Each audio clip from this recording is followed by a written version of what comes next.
The plumbers in Derry really have to be making hand over fist. Between the 6'4" alien clown, all of these dead bodies, and these fucking helium balloons he keeps leaving in the sewers, I can only imagine the household backup. Poo water everywhere. Now, granted, the cadavers aren't there that long, but eventually that clown is gonna get fat.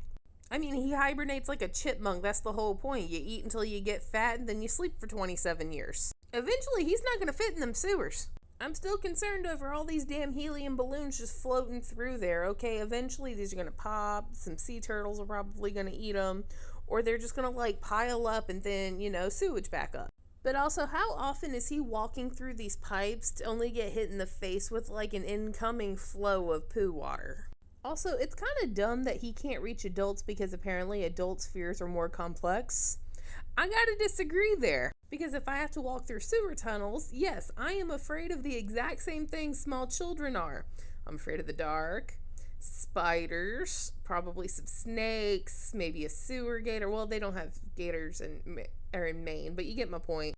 Some sort of big scary ass clown that's gonna eat me in the middle of the dark amongst a whole lot of poo water. Actually, I don't know anybody who wouldn't be afraid of that.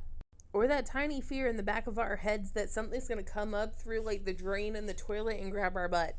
Ask any lady about the thoughts where a snake comes out of the toilet and bites your majestic sea flaps.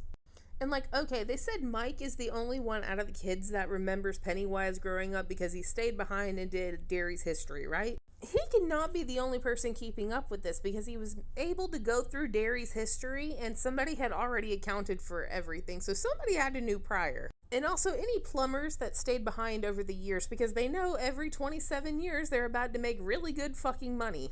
Or probably a detective or maybe a cop that's worked his whole career in Derry and knows that every 27 years there's going to be a handful of kids going missing.